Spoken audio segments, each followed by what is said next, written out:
अच्छा, अब मैं मतलब अज्यूम कर रहा हूँ ये चीज़ कि आप लोग मतलब जो मैंने अभी कहा कि आप उस बैक प्रोपगेशन के एल्गोरिदम को एक मतलब हाथ से करके देख लीजिएगा, आपको इंशाल्लाह उम्मीद है कि चीज़ें समझ आ जाएंगी। अब इसको थोड़ा सा एडवांस लेवल पे जाकर देखते हैं, ठीक है।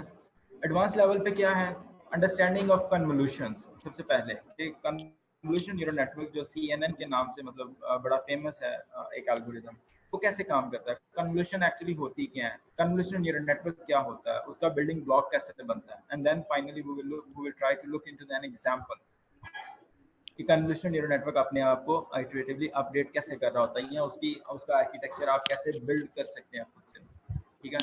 Convolution sounds fancy but actually not. ये मतलब बहुत पुराना वर्ड है, ये अर्ली मशीन लर्निंग, जब मतलब लोगों ने मशीन लर्निंग पे या उससे पहले काम शुरू किए थे, then it was actually used. Convolutions होती क्या है, दो चीज़ों के दरमियान, ठीक है, आप कन्वॉल्व करवाते हैं। मल्टीप्लिकेशन है ये, पॉइंट बाय पॉइंट मल्टीप्लिकेशन हो रही होती है थ्रू सम ऑपरेशन, ठीक है, कन्वॉल्व करवाना, ठीक है। एलिमेंट बाय एलिमेंट, या जैसे मैंने पॉइंट बाय पॉइंट का, और क्या हो रही होती है, डॉट प्रोडक्ट हो रही होती है आपकी, ठीक है। सिंपल मतलब जो आपने वेक्टर्स में पढ़ी होगी, डॉट प्रोडक्ट या सिंपल मल्टीप्लिकेशन, 2 को 2 से मल्टीप्लाई करवा दो, 3 को 3 से मल्टीप्लाई करवा दो, 4 को 4 से मल्टीप्लाई करवा दो। ये बड़ी सिंपल सी मल्टीप्लिकेशन होती है, लेकिन ये होती कि इसमें दो तरह से हो सकती है, या तो लीनियर हो सकती है या आपकी 2 डायमेंशनल हो सकती है, मतलब मैट्रिक्स की फॉर्म में, तो 3 डायमेंशनल भी हो सकती है, ठीक है, कि आपके क्यूबिक फॉर्म में हो, लेकिन again the process will remain the same but multiply element by elements, ठीक है। डॉट प्रोडक्ट होगी एलिमेंट बाय एलिमेंट। अच्छा, और सबसे ज्यादा जो आपकी ये मल्टीप्लिकेशन है या ये जो कन्वोल्यूशन का प्रोसेस है, सबसे ज्यादा किस लिए इस्तेमाल होता है, एज डिटेक्शन के लिए, वर्टिकल और horizontal whatever the case is. ये मतलब कन्वोल्यूशन एजेस को आइडेंटिफाई करने के लिए हम निकालते थे कि एक मैट्रिक्स आपके पास पड़ा, एक दूसरा मैट्रिक्स पड़ा, तो उसकी point by point her element की हम करते जाते हैं, ठीक है, कन्वॉल्व मल्टीप्लिकेशन करवाई जाते हैं, और जहाँ पे चेंज आती है उसको हम या तो 0 1 की फॉर्म में बाइनरी में रखते हैं, जहाँ पे चेंज आती है उसको हम 1 कहते हैं, जहाँ पे चेंज नहीं आती उसको हम 0 कंसीडर करते जाते हैं। ओके,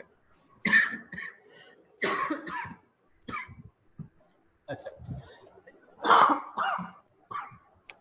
अच्छा, अब कन्वोल्यूशन करवाने के लिए, पॉइंट बाय पॉइंट मल्टीप्लिकेशन करवाने के लिए हमें जरूरत क्या होती है, एक आधा हमें कर्नल या फिल्टर डिफाइन करवाना पड़ता है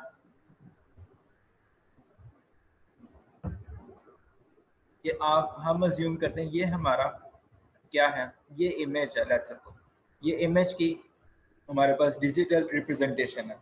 अब इसको कन्वॉल्व करवा के हमने इसके एजेस निकालने हैं, वर्टिकल हो या मतलब जो भी हो, तो हम क्या करते हैं, इसको कन्वॉल्व करवाते हैं किसी फिल्टर के साथ, किसी कर्नल के साथ, ठीक है। अब कर्नल मिनिमम आपका क्या हो सकता है, 2 by 2 का हो सकता है, मैक्सिमम जितना मर्जी ले जाए, depending upon the size of your patch और साइज ऑफ योर इमेज। अब क्या करते हैं, ठीक है, आपका इमेज हम देखते हैं 6 by 6 का, और आपका कर्नल जो है 3 by 3 का हम कन्वॉल्व करवाने जा रहे हैं। कर्नल की वैल्यूज या मतलब वेल रिप्रेजेंटेटिव कर्नल्स काफ़ी सारे हैं, जैसे ओत्सो में यूज़ किए हैं, बाइनरी थ्रेशोल्डिंग में यूज़ होते हैं जो कर्नल्स 0 1 की फॉर्म में, ठीक है। तो आप मतलब कोई भी कर्नल यूज़ कर सकते हैं। अब हमारा मतलब यहाँ पे मकसद जो था वर्टिकल एजेस निकालने का था, ठीक है। तो वर्टिकल एजेस को आइडेंटिफाई करवाने के लिए हमने मतलब ये जो फिल्टर है वो यूज़ किया, ठीक है। उसमें क्या है, 1 1 1 0 0 0 -1 -1 एंड -1। अब इस कर्नल को हम क्या करते हैं, इसके 3 by 3 के पैच पे, ठीक है, डिप्लॉय करते हैं, मतलब इसके ऊपर इस तरह रखते हैं, इस 3x3 के मैट्रिक्स को अपने ओरिजिनल इमेज के 3x3 के पैच के ऊपर रखते हैं फर्स्ट, ठीक है। उस पर रखें, जो वैल्यू आएगी हमारी मल्टीप्लाई होने के बाद आफ्टर वेटेड सम, उसको हम रिप्लेस करते जाते हैं, ठीक है। इसी तरह इसको आगे से आगे हम मूव करवाते जाते हैं, और जहाँ पे ये वैल्यू चेंज आती है, मतलब एक आपका 0 आ रहा, 0 आ रहा, 0 आ रहा, तो वो आपका मतलब बैकग्राउंड चल रहा है। जैसे ही 1 आया, मतलब अदर वैल्यू आई, तो उसने क्या किया, उसने उसको शार्प एज कंसीडर करके उसको क्या किया, 1 कर दिया, वहां पे आपकी पैच में वैल्यू चेंज होनी शुरू हो जाएगी। इसी तरह हम आइटरेटिव इसको मूव करवाते जाते हैं, ठीक है, अंटिल द लास्ट वैल्यू, ठीक है। अब आपका रिजल्टेंट, क्योंकि ये 3x3 का 6x6 के साथ जब आप मल्टीप्लाई करवाएंगे तो आपका पहली रो और पहला कॉलम और इसी तरह आपकी लास्ट रो और लास्ट कॉलम जो है वो क्या होगा, वैनिश हो जाएगा। क्यों वैनिश हो जाएगा, क्योंकि 2x2 का अगर कर्नल होता तो पहली वैल्यू रिप्लेस होती। अब ये 3x3 का, तो वैल्यू रिप्लेस होनी आपकी कहाँ से शुरू होगी, 0 से। तो आपका आउटपुट पैच जो आएगा वो उससे एक डायमेंशन छोटा आएगा, ठीक है, but will still consider the numbers actually. यही बात जो मैं आपको कह रहा था कि हमने इस मैट्रिक्स को, इस मतलब 3x3 के फिल्टर को आपके पहले 3x3 के पैच के ऊपर रख दिया और सब वैल्यूज को मल्टीप्लाई करवाया, ठीक है। सब वैल्यूज को मल्टीप्लाई करवाने के बाद हमने उसका वेटेड सम लिया और जो वैल्यू है वो यहाँ पे रख दी। अब -4 इज ऑब्वियसली लेस देन 0, ठीक है। इसी तरह दूसरे वैल्यू चेंज की, इसी तरह सारी वैल्यू चेंज करते गए। अब जहाँ पे आपके पास 0 या प्लस आ रही, वहां पे आपका क्या हो रहा है, मतलब यहाँ पे इंटेंसिटी लेवल बदल गया है, ठीक है। तो जो चीज पहले बैकग्राउंड में थी अब वो फोरग्राउंड में आ गई है। तो इसका मतलब है यहाँ पे आपके एजेस एग्जिस्ट करते हैं, ठीक है, ये भी आपके एजेस हैं। यहाँ पे एज जाएगा, कोई ऐसी आइटम है जिसके इन इन नोड्स पे या इन इन मतलब पॉइंट्स पे क्या पड़े हैं या क्या बन रहे हैं, आपके एजेस बन रहे हैं, ठीक है। तो this is what actually convolution is, और यही कन्वोल्यूशन आपकी कन्वोल्यूशन न्यूरल नेटवर्क में हो रही होती है, but in a different scenarios, ठीक है। तो ये आपका मतलब पैच अगर इस तरह का बनाते हैं तो मतलब इस तरह का आपके पास अगर इनपुट पैच है उसको इस तरह के फिल्टर के साथ मल्टीप्लाई करवाते हैं तो आपके पास क्या आउटपुट आती है, ये आती है, ठीक है। तो ये मतलब आपकी कन्वोल्यूशन हो रही है। इसी तरह ये एक और एग्जांपल है, ठीक है, इसी तरह ये एक और एग्जांपल है। So there are bunch of you know kind of things. लेकिन जैसे ही हम इन कर्नल्स को या इन फिल्टर्स को कन्वोल्यूशनल न्यूरल नेटवर्क में लेके आते हैं तो हम इनको क्या कहते हैं कि ये आपके एसोसिएटेड वेट्स की वैल्यूज लेके आ रहे हैं, ठीक है। उस पर्टिकुलर लेयर पे कन्वोल्यूशनल न्यूरल नेटवर्क के उस पर्टिकुलर लेयर पे ये उसके वेट्स हैं एक्चुअली, ठीक है। तो अगर आपके 6x6 का इनपुट था, 3x3 का आपने मतलब फिल्टर लगाया तो आपकी आउटपुट 4x4 का पैच आया, ठीक है। तो इसमें एक्चुअली हो क्या रहा है, हम क्या करवा रहे हैं, उसका एक डायमेंशन या एक जो आउटर सरफेस का एक पैच जो है उसको हम एलिमिनेट करवा रहे हैं। ये हमारी पैडिंग हो रही है, ठीक है। सिंपल जब हम कन्वोल्यूशन की बात करते हैं इमेजेस में तो वहां पे पैडिंग का कॉन्सेप्ट नहीं आता। यहाँ पे पैडिंग का कॉन्सेप्ट मतलब चीज वही है, नाम बदल जाता है कि हम पैडिंग करवा रहे हैं, ठीक है, थ्रू कन्वोल्यूशन न्यूरल नेटवर्क। अब पैडिंग कितने की हो रही है, 1 की, क्योंकि आपकी एक रो और एक कॉलम आपका अपर और लोअर दोनों साइड से जा रहा है, ठीक है। तो इसका फॉर्मूला हमारे पास क्या बनता है कन्वोल्यूशन न्यूरल नेटवर्क में कि अगर आपका n क्रॉस n का इनपुट पैच है या इनपुट इमेज है और आप उसे f क्रॉस f का फिल्टर लगा रहे हैं तो आपकी जो आउटपुट आएगी वो इस में होनी चाहिए -f+1 टाइम्स m-f+1, ठीक है। ये कन्वोल्यूशन न्यूरल नेटवर्क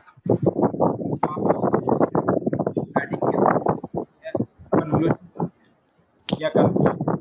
सर आवाज बहुत खराब हो रही है।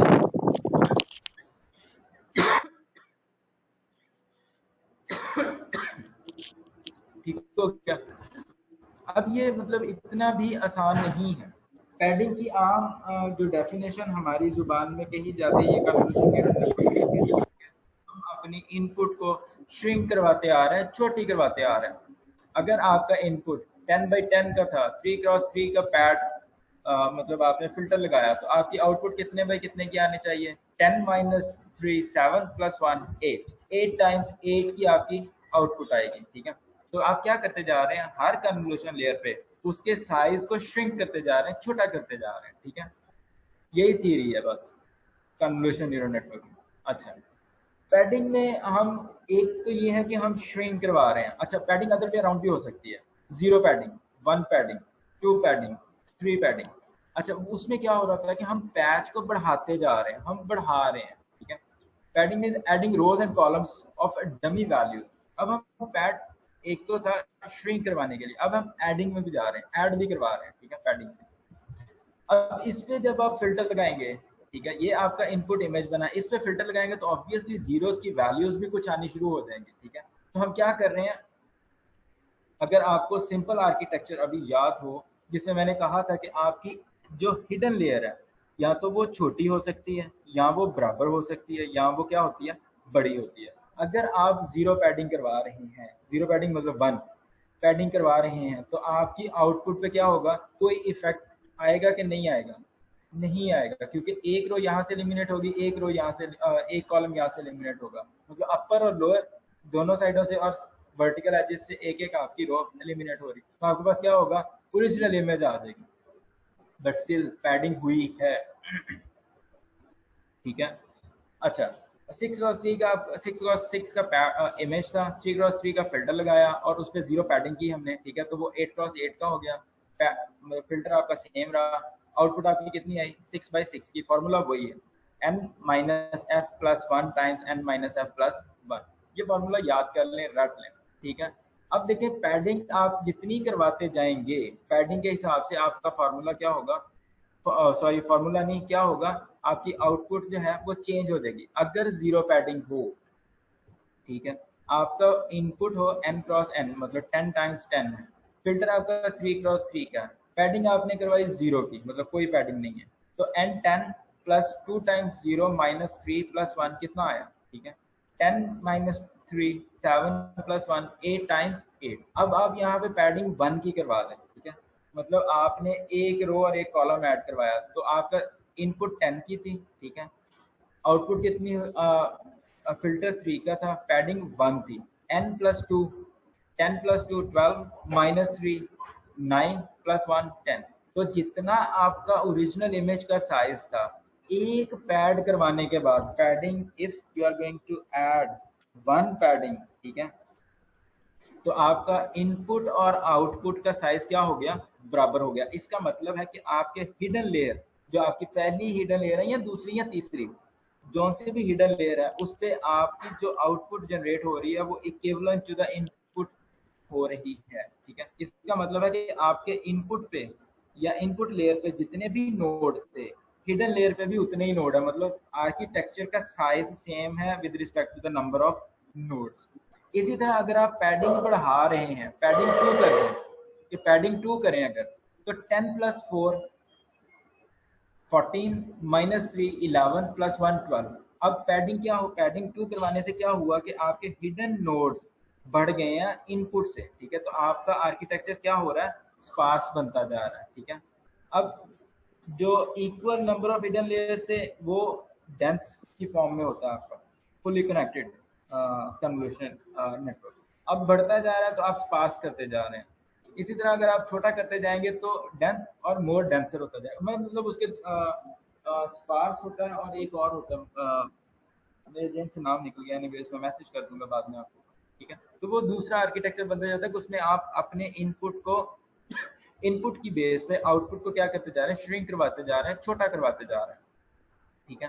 तो ये फॉर्मूला बड़ा इंपॉर्टेंट है, पैडिंग करवाएं ना करवाएं, हर कन्वोल्यूशन लेयर पे इनपुट और आउटपुट को कंप्यूट आपने इसी फॉर्मूले के तहत करना है, पैडिंग चाहे आप करवा रहे हैं या नहीं करवा रहे आर्किटेक्चर में, तो ये याद रखिएगा, ठीक है।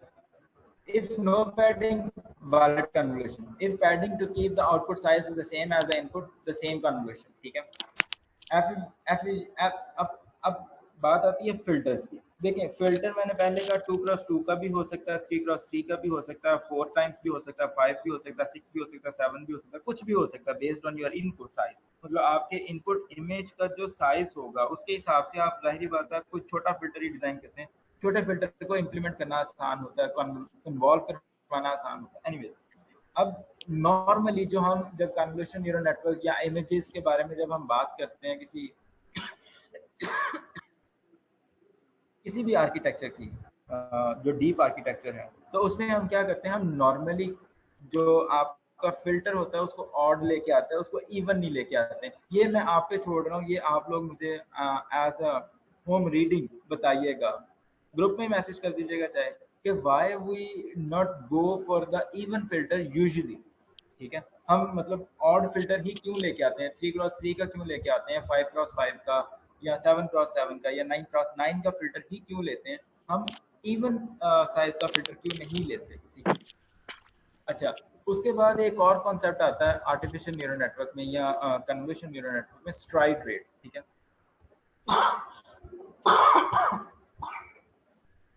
अच्छा, स्ट्राइड में क्या करवा रहे होते हैं, स्ट्राइड में हम उसकी डायमेंशन को कट कर रहे होते हैं, ठीक है, हाफ तक लेके आ रहे होते हैं, मतलब अगर आप हाफ लेके आना चाहें या मतलब उससे छोटा लेके आना चाहें। अब अगर आपकी इनपुट 5x5 का मैट्रिक्स था, इनपुट 5x5 थी, 3x3 का फिल्टर डिप्लॉय किया तो आउटपुट आपकी 3x3 की आएगी। इस फॉर्मूले के तहत पैडिंग नहीं हो रही, पैडिंग 0 है, तो 5 + 0 - 3 + 1, ठीक है, 3 × 3 का मैट्रिक्स आपका एंड में बनेगा, ठीक है। अब अगर आप इस पे स्ट्राइड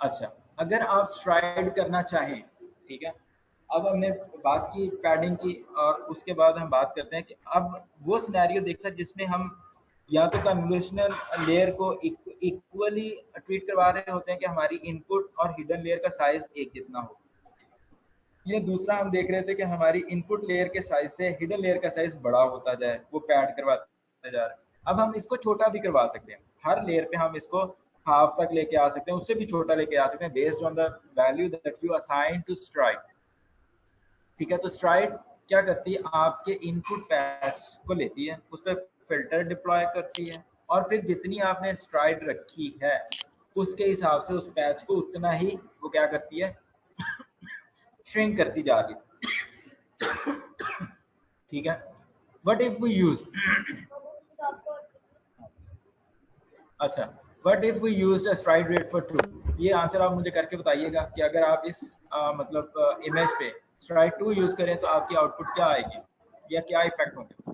अच्छा, फार्मूला मैं उसका बता देता हूँ कि फार्मूला वही रहता है, ठीक है, n+2p - f + 1, लेकिन यहाँ पे क्या हो रहा है कि जो आपके फिल्टर और पैडिंग के बाद साइज बन रहा था, आप उसमें पैड का जो 1 वैल्यू या इसे आप मतलब एक्स्ट्रा 1 कह लें, वो बाद में आता है, पहले आप स्ट्राइड से उस पैच को डिवाइड करवाते हैं, ठीक है। तो ये 2 फार्मूले हैं पूरे कन्वोल्यूशन न्यूरल नेटवर्क में, सिर्फ यही 2 फार्मूले हैं इंपॉर्टेंट, ठीक है। अगर आपको ये फार्मूले समझ आ गए या आपको पैडिंग और स्ट्राइड करवानी समझ आ गई based on your input and based on your output, तो आपको कन्वोल्यूशन न्यूरल नेटवर्क में कोई ऐसी चीज नहीं जो मतलब डिफिकल्ट हो। अच्छा, ओवर द वॉल्यूम, अब ये तो जितनी चीजें हमने देखी हैं, ये जितनी स्ट्राइड और पैडिंग या कन्वोल्यूशन फिल्टर्स हमने देखे हैं, वो देखे हमने 2 डायमेंशन, मतलब इमेज जो आपका है ग्रे स्केल में है। अगर ये आपका आरजीबी में हो या आपका 3 डायमेंशनल इमेज हो या आपका क्यूब हो, मतलब मोर देन 3 डायमेंशंस, तो भी आपका फिल्टर वैसे ही डिप्लॉय होता है, ठीक है। पहले हम क्या करते थे कि आपका सिर्फ एक चैनल था या इमेज का एक पैच था जो ग्रे स्केल वैल्यूज रखता था, तो हम फिल्टर एक डिजाइन करते थे। अब क्या है कि अब आपके पास इनपुट इमेज के 3 डिफरेंट चैनल्स हैं, तो हम क्या करते हैं, 3 ही फिल्टर डिजाइन करते हैं, ठीक है। Filter will remain the same, ठीक है, लेकिन वो 3 मरतबा तीनों चैनल्स पे अलग अलग डिप्लॉय होते हैं, ठीक है। इसी तरह उनकी आउटपुट भी कंप्यूट की जाती है, ठीक है। So there is no big difference, बस फर्क ये पड़ता है कि आपका ये नंबर बदलना शुरू होता है, जो पहला था उसमें ये नंबर 1 था, अब ये नंबर 3 है, आरजीबी इमेज में आ गया। अगर ये नंबर मतलब 3 हो, 9 हो, 224 हो, फिर 500 हो, what ever the number is, आपके उतने ही फिल्टर डिजाइन होते जाएंगे उसी साइज, ठीक है। और हर फिल्टर की मैनिपुलेशन के बाद आपके पास 4x4 की आउटपुट आती है, ठीक है। अच्छा, वर्टिकल और हॉरिजॉन्टल एजेस के अलग अलग फिल्टर डिजाइन होते हैं, ये आपको पता, मतलब मैंने पहले बता दिया कि अगर आपने वर्टिकल एजेस कंप्यूट करने हैं तो आपका फिल्टर अलग से डिप्लॉय होगा, हॉरिजॉन्टल एजेस करने हैं तो आपका फिल्टर अलग से डिजाइन होगा। अच्छा, अब इसमें एक छोटी सी चीज मैं ऐड कर दूं, और देखिए आर्टिफिशियल न्यूरल नेटवर्क में या कन्वोल्यूशन न्यूरल नेटवर्क में आप जितनी ज्यादा डेंस जाते जाते हैं, आपकी हर लेयर क्या कर रही होती है, आपकी हर इनपुट लेयर या हर हिडन लेयर, एक इनपुट लेयर है, उससे आगे वाली जो है वो मतलब उस इनपुट की उसके लिए इनपुट है। अच्छा, तो हर हिडन लेयर वो आपकी हाई लेवल इंफॉर्मेशन को एक्सट्रैक्ट करवा रही होती है आपके इनपुट से। इसकी सबसे ज़्यादा और सबसे वेल रिप्रेजेंटेटिव एग्जांपल जो आप देख सकते हैं, मतलब ओपनली अवेलेबल है, यूट्यूब पे जाके देखें तो वो डीप ड्रीम्स की डीप ड्रीम्स के नाम से कुछ एक चैनल बना, उसमें वीडियोस पड़ी हैं डीप न्यूरल नेटवर्क की, डीप कन्वोल्यूशन न्यूरल नेटवर्क के मतलब आर्किटेक्चर्स की, कि जिस तरह आप अगली अगली लेयर पे जाते जा रहे हैं, आप ज़्यादा से ज़्यादा हाई लेवल इंफॉर्मेशन क्या कर रहे हैं, एक्सट्रैक्ट करवाते जा रहे हैं। हाई लेवल से क्या मतलब है कि आपके इनपुट पे एक नोड पे एक इमेज था, लेट्स सपोज, जो उसका हिडन नोड पहला या हिडन लेयर की पहली इंफॉर्मेशन है वो क्या करेगी, उसमें से सबसे बड़ी इंफॉर्मेशन, द मोस्ट प्रोमिनेंट, मतलब सबसे बड़े एजेस जो हैं, प्रोमिनेंट एजेस, उनको लेके आएगा, ठीक है, और उनके अंदर जो इंफॉर्मेशन है उसको लेके आएगा। उससे अगली लेयर क्या करेगी, अब वो इंफॉर्मेशन आ गई है, उससे अंदर जो सबसे ज्यादा इंपॉर्टेंट इंफॉर्मेशन है उसको एक्सट्रैक्ट करवाएगी। उससे अगली लेयर क्या करेगी, उससे भी अंदर जो इंफॉर्मेशन है उसको एक्सट्रैक्ट करवाती है, ठीक है। So it works in a hierarchy. जितनी नंबर ऑफ लेयर्स होती हैं वो उतनी आपकी high level of information extract कर रही होती है पिछली लेयर, ठीक है। या अदर वे अराउंड, अगर आप इसको डीपर लेके जाना चाहते हैं तो वो लो लेवल इंफॉर्मेशन में जाना शुरू हो जाता है, ठीक है।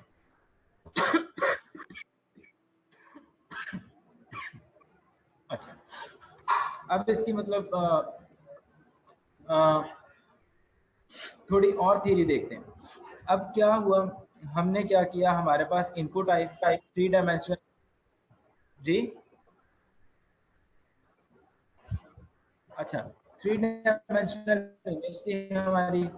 हमने थ्री डायमेंशनल इमेज पे क्या किया, वर्टिकल और हॉरिजेंटल दो डिफरेंट कर्नल फंक्शन डिप्लॉय किए कि हमें इसके वर्टिकल और हॉरिजेंटल जो एजेस हैं इन इमेजेस के वो निकाल के दो फर्स्ट लेयर पे, first convolutional neural network, first convolutional layer. अब वो उनके साथ डिप्लॉय होने के बाद जाहिर बात है वो एज इट इज तो कुछ नहीं बताएंगे, तो हम क्या करते हैं, हम उस पैच को बायस के साथ ऐड करवा के उस पर एक्टिवेशन फंक्शन डिप्लॉय करते हैं कुछ। वो एक्टिवेशन फंक्शन भी हमें बताता है कि हाँ भाई ये इंफॉर्मेशन जो आ रही है आपके पास इस कन्वोल्यूशन के बाद, ये क्या इंफॉर्मेशन है, ये क्या आपके पास कोई एच है, ये क्या कोई आपके पास ऑब्जेक्ट है, ये कोई मतलब सर्कुलर ऑब्जेक्ट है या स्क्वायर फॉर्म ऑब्जेक्ट है जिसका ये मतलब एजेस बन रहे हैं, मतलब वो आपको आप बताती है फिर, ठीक है, कि ये चीज मेरे पास आ रही है। इसी तरह आप यहाँ पे एक और लेयर ऐड करते हैं, ये फर्स्ट लेयर है बिल फर्स्ट हमारी कन्वोल्यूशन। इसी तरह यहाँ पे एक और लेयर ऐड करते हैं हम, ठीक है, उस पर भी यही सारा प्रोसेस होता है। अब एक्टिवेशन फंक्शन आप अपनी मर्जी से हर लेयर पे लगा सकते हैं। नॉर्मली हम जो आउटपुट लेयर होती है उस पर एक्टिवेशन फंक्शन सिग्मॉइड ज्यादा प्रेफरेबल यूज करते हैं कि हमारे पास प्रोबेबिलिटी आनी शुरू हो जाए कि इसके आने के इतने % चांसेस हैं, ठीक है। तो इसी तरह आप इसको लेयर बाय लेयर लेके आते जाते हो, ठीक है। तो ये आपका पहली लेयर की आउटपुट इस फॉर्म में आएगी, ठीक है, कि आपके पास हॉरिजॉन्टल और वर्टिकल एजेस आ गए हैं, ठीक है, फर्स्ट लेयर के। इसी तरह आप एक्टिवेशन डिप्लॉय करेंगे, दूसरी लेयर पे लेके जाएंगे, तीसरी लेयर पे लेके जाएंगे, चौथी लेयर पे लेके जाएंगे। अच्छा, अब मैं आपसे एक छोटा सा क्वेश्चन पूछता हूँ। आपके पास क्या है, इनपुट इमेज है, ठीक है, you have 10 filters on that particular image, F number of F, ठीक है, और size of F, each filter का साइज क्या है, 3 टाइम्स 3 टाइम्स 3 है, ठीक है, साइज क्या है, 3 टाइम्स 3 टाइम्स 3 है, ठीक है, और इस तरह के 10 फिल्टर्स हैं आपके पास, ठीक है। How many parameters does this layer have, उस लेयर के कितने पैरामीटर होंगे जो आपको ट्यून करने हैं। कैन समवन गेस कि आपके पास 10 फिल्टर हों अगर 3x3x3 के, ठीक है, और आप वो ओरिजिनल इमेज पे डिप्लॉय कर रहे हों, ठीक है, तो आपके पास कितने पैरामीटर्स होने चाहिए। For each filter we have 27, 3 times 3 times 3। क्यों 3 टाइम्स 3, देखें, हर पैच मतलब हर फिल्टर 3 टाइम्स 3 का, तो वो 3 टाइम्स 3 कंप्यूट हो रहा है, 3 टाइम्स यहाँ पे कंप्यूट हुआ, 3 टाइम्स यहाँ पे, 3 टाइम्स यहाँ पे, कितने हो गए, 3 टाइम्स 3 टाइम्स 3 27।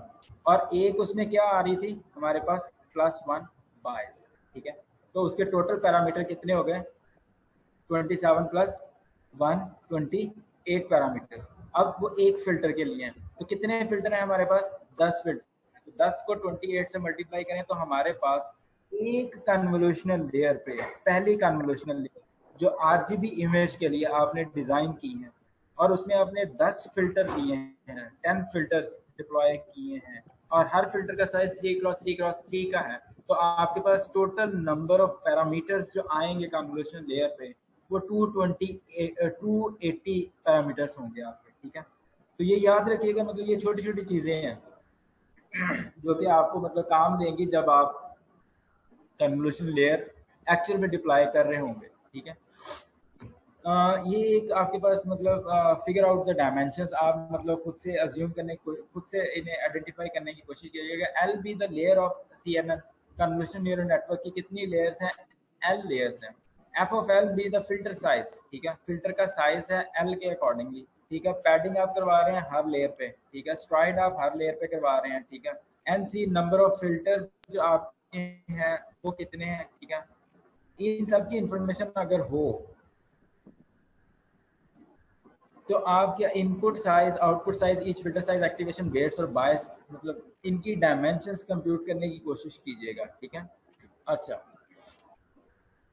अब कन्वोल्यूशनल लेयर या convolutional neural network, convolutional neural network में आपके 3 तरह की जो मोस्ट इंपॉर्टेंट लेयर्स होती हैं। अभी तक हमने सिर्फ बात की किस पे? कन्वोल्यूशनल लेयर पे। कन्वोल्यूशनल लेयर पे कौन सी चीज़ें काम करती हैं हमारे? कन्वोल्यूशनल फिल्टर्स या फिल्टर्स, उनकी convolution with your input patch, padding अगर आपने करवानी है, ठीक है, स्ट्राइड अगर आपने करवानी है, then activation function while considering the bias, ठीक है। इन चीज़ों को हमने देखा। अब इसके बाद आती है आपकी पूलिंग लेयर। देखें, कोई भी convolutional layer, convolution neural network है, तो उसमें क्या होता है, नॉर्मली 2 डायमेंशनल कन्वोल्यूशन लेयर में ये पेयर में चलती है कि पहले आपका कन्वोल्यूशन लेयर आती है, उसके बाद आपकी पूलिंग लेयर आती है, जो उस फीचर से जो आपने यहाँ पे हाई लेवल इंफॉर्मेशन एक्सट्रैक्ट करवाई थी उसकी लो लेवल इंफॉर्मेशन आपको पूलिंग लेयर दे रही होती है कि इसकी लो लेवल इंफॉर्मेशन ये है। फिर उसके एंड पे, सबसे एंड पे आप करते हैं उन तो उसको फुली कनेक्टेड करवा देते हैं, मतलब इसके अगर आपकी आउटपुट 2 डायमेंशन थी या 3 डायमेंशनल आउटपुट आ रही है तो आप फुली कनेक्टेड की मदद से उससे क्या करते हैं, वेक्टर की फॉर्म में लाके आउटपुट पे प्रोड्यूस करवा रहे होते हैं आउटपुट, ठीक है। तो ये 3 तरह की होती है। अच्छा, in convolutional neural networks, the input size decreases as we move deeper into the neural network. One method to reduce the input size further is what? Stride. कि एक तो तरीका ये है कि हम स्ट्राइड करते जाएं, उसकी वजह से हमारे क्या होंगे, अंदर से न्यूरॉन क्या होते जाते हैं, कम होते जाते हैं, ठीक है। Another way to do the same thing is pooling, ठीक है। पूलिंग से भी हम ये काम करवा सकते हैं, ठीक है।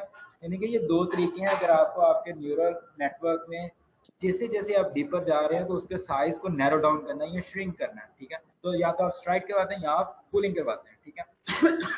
पूलिंग लेयर को नॉर्मली हम मैक्स पूलिंग के नाम से जानते हैं, ठीक है। तो ये भी वैसे ही काम करती है, इसमें कोई नई चीज़ नहीं है, ठीक है। इसमें भी फिल्टर वैसे ही डिप्लॉय होता है, ठीक है, मल्टीप्लिकेशन वैसे ही होती है, स्ट्राइड होती है, ठीक है।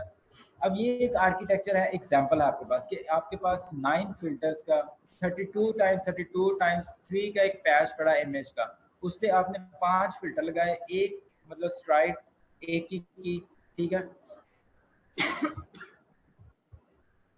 सॉरी, फिल्टर साइज 5x5 है, स्ट्राइड 1 की है, ठीक है, और 6 फिल्टर्स आपने डिप्लॉय किए हैं, ठीक है। Now let's see a complete CNN how it works actually, ठीक है। और इसका गोल जो इस एग्जांपल का गोल क्या है कि वो आपको डिजिट रिकॉग्नाइज करवाना है स्टार्टिंग फ्रॉम 0 to 9। ये मतलब बड़ी एक वेल नोन एग्जांपल है आपके पास डिजिट रिकॉग्निशन के लिए, ठीक है, हैंड रिटन डिजिट रिकॉग्निशन, ठीक है। इसकी पूरी एग्जांपल मैं मतलब शो करवा देता हूँ, देन आपको मैं एक्सप्लेन करता हूँ इसमें, ठीक है। अब क्या हो रहा है, आपके पास इमेज का साइज क्या था, 32 × 32/3। हर कन्वोल्यूशन, फर्स्ट कन्वोल्यूशन पे आपने क्या किया, फिल्टर साइज रखा 5x5, स्ट्राइड करवाई 1 की और टोटल 6 फिल्टर्स डिप्लॉय किए। तो आप वो वापस फार्मूले पे जाएं जो आपका n + 2p - f divided by s + 1 times the same thing, ठीक है। अगर उस फार्मूले में आप ये सारी इंफॉर्मेशन पुट करें तो आपके पास ये नंबर आना चाहिए, ठीक है। वो फार्मूला स्टिल फार्मूला वैसे ही डिप्लॉय करेंगे, ठीक है। तो ये आपके पास आउटपुट आएगा। मैक्स पूलिंग पे आपने क्या किया, फिल्टर टू टाइम्स टू का डिप्लॉय किया और स्ट्राइड रेट कितनी की, 2 की। तो फर्स्ट पूलिंग लेयर पे आपका साइज उसका हाफ टाइम हो जाएगा। क्यों हाफ टाइम हो जाएगा? कि स्ट्राइड 2 की हो रही है, 2 का मतलब है आधा कर रहे हैं हम उस क्या कहते हैं इमेज के पैच को। उसके बाद सेकंड कन्वोल्यूशन लेयर पे आए, हमने फिर फिल्टर 5 ही रखे, स्ट्राइड 1 की रखी, फिल्टर्स का नंबर बढ़ा दिया हमने, 16 फिल्टर कर दिए, ठीक है। फिल्टर का साइज 5x5 ही रखा, लेकिन नंबर ऑफ फिल्टर्स बढ़ा दिए। तो आपके इमेज का पैच जो बनेगा 10 times bye 10 times 10 times bye 16, क्योंकि 16 फिल्टर्स है आपके पास। यहाँ पे 6 फिल्टर्स से तो 6 आया था एंड पे। तो ये आप मतलब उस फॉर्मूले के थ्रू करके देखते जाए। फिर मैक्स पूलिंग की हमने सेम स्ट्राइड और सेम फिल्टर साइज के साथ, तो आपका इमेज का पैच क्या हुआ, फिर आधा हो गया। पैच इमेज का कम होता जा रहा है, 5 टाइम्स 16 के आपके मैक्स पूलिंग करने के बाद आउटपुट जो है तो ये बनी। उसको हम क्या करते हैं, फुली कनेक्टेड लेयर के साथ क्या करते हैं, कपल करवाते हैं कि उनको हम एक वेक्टर की फॉर्म में ले आते हैं। तो अगर आप 5 टाइम्स 16 को मल्टीप्लाई करवाएं तो आपके 400 टाइम्स 1 का एक जो है वो उस पैच का साइज बनेगा या उस इमेज का साइज बनेगा। उसके बाद फुली कनेक्टेड थर्ड लेयर लगाई, उसमें भी मैक्स आपकी वो हो रही है, मतलब मैक्स पूलिंग। फुली कनेक्टेड 4 पे आपने मतलब लेके आए, उसमें भी आपकी मैक्स पूलिंग हो रही है। और आपने एंड पे soft max unit activation function लगाया और आपकी क्या हुई, आउटपुट आई। और आउटपुट आपकी कितनी होगी, will have 10 outputs starting from 0 to 9। वो डिजिट रिकॉग्नाइज करके बताएगा आपका कि 0 आ रहा है, 1 आ रहा है, 2 आ रहा है, 3 आ रहा है, 4 आ रहा है या 5 है, या इन सब की कितनी कितनी प्रोबेबिलिटी है, क्योंकि सॉफ्ट यूनिट चल रहा है, ठीक है। तो this is all about the convolution neural network. अगर आपको ये स्ट्रक्चर, ठीक है, कि आपको पता हो कि आपके इनपुट का पैच क्या जा रहा है, ठीक है, और आपको आउटपुट कितनी चाहिए, तो आप उसी हिसाब से फिल्टर डिजाइन करते हैं, उसी हिसाब से स्ट्राइड करते हैं, उसी हिसाब से नंबर ऑफ फिल्टर्स आप डिजाइन करते हैं, ठीक है। उसी हिसाब से आप मैक्स पूलिंग में आप अपने फिल्टर का साइज रखते हैं, स्ट्राइड रेट उसी हिसाब से रखते हैं, ठीक है। अगर आपको ये पता हो कि आपने मतलब ये आपका इमेज है और आपने 10 कन्वोल्यूशनल लेयर्स इस पे मतलब डिप्लॉय करवानी है, तो आपको पता है कि फिर आपने इसके पैच को स्ट्राइड 2 पे नहीं लेके आना। अगर स्ट्राइड 2 पे लेके आएंगे तो आप मतलब 10वीं लेयर तक जाने से पहले ही आपके इमेज का साइज जो है वो कितना हो जाएगा, उसके एक्चुअल फिल्टर के साइज से ही छोटा हो जाएगा, ठीक है। मतलब 5x5 का पैच यहाँ पे आ रहा है और फिल्टर आप कितना लगवा रहे हैं, 5x5 का। तो आपकी अगली जो कन्वोल्यूशन लेयर आएगी 5 टाइम 5 से मल्टीप्लाई होने के बाद वो तो 1 टाइम 1 का रह जाएगा, ठीक है। तो इसका मतलब है आप उसको आगे फर्दर कन्वोल्यूशन लेयर में नहीं लेके जा सकते। तो you must need to understand कि आपका अगर इमेज का साइज ये है, पैच का साइज ये है, तो आपको कितनी कन्वोल्यूशन लेयर्स लगानी है, उन हर लेयर पे कितनी आपको कितने साइज का फिल्टर करेंगे, कितने फिल्टर रखेंगे, तो आपके इमेज का साइज कितनी हद तक रिड्यूस होके आपके पास आउटपुट में इतने यूनिट्स आ जाएंगे, ठीक है। So it's entirely based on the input image and your understanding, ठीक है। तो ये आपका है मतलब modern architecture of convolution neural networks. आपका कन्वोल्यूशन न्यूरल नेटवर्क्स बिल्कुल सिंपली इसी पे बेस करता है। तो हमारा मतलब आज का मोटिवेशन जो था कि सिंपल परसेप्ट्रॉन एल्गोरिदम का आर्किटेक्चर थोड़ा सा देख लें, फिर उसकी एडवांस फॉर्म जो है फीड फॉरवर्ड की फॉर्म में यूजिंग बैक प्रोपोगेशन देख लें, वो हमने एक देख ली, एग्जांपल मैंने आपको दी है एंड मैं एक्सपेक्ट करता हूँ कि आप उस एग्जांपल को सॉल्व भी करेंगे खुद से। एंड देन हमने मतलब कन्वोल्यूशन देखा कि कन्वोल्यूशन एक्चुअली हमारे पास इमेज के साथ करती क्या है, वो क्या देती है हमें, फिल्टर्स एजेस देती है, ठीक है। फिर हमने कन्वोल्यूशन न्यूरल नेटवर्क देखा कि उसके बिल्डिंग ब्लॉक्स क्या हैं, convolution neural network actually stand किन चीज़ों पे करता है, स्ट्राइड कैसे होती है, पैडिंग कैसे होती है, फिल्टर का साइज आपने कैसे सेट करना है, नंबर ऑफ फिल्टर्स कैसे सेट करने हैं, स्ट्राइड करनी है नहीं करनी, पैडिंग करनी है नहीं करनी, मैक्स पूलिंग करनी है नहीं करनी, आपको इनपुट की बेस पे सारी चीज़ें आपको खुद से समझ आनी चाहिए। देन वी सी और we try to see an example for convolutional neural network for a well recognized problem which is MNIST data set, ठीक है। इसकी मैं पाइथन की एग्जांपल भी आप लोगों के साथ शेयर कर दूंगा, कन्वोल्यूशन न्यूरल नेटवर्क की भी, और सिंपल आर्टिफिशियल न्यूरल नेटवर्क को कैसे मतलब आप खुद से इंप्लीमेंट कर सकते हैं, या आप ऑलरेडी मतलब पाइथन की लाइब्रेरी से कन्वोल्यूशन न्यूरल नेटवर्क या सिंपल परसेप्ट्रॉन एल्गोरिदम या मल्टी लेयर परसेप्ट्रॉन एल्गोरिदम को कॉल कैसे कर सकते हैं, ठीक है। इन दोनों की एग्जांपल्स मैं मे बी टुडे और टुमारो LMS पे अपलोड कर दूंगा, ठीक है।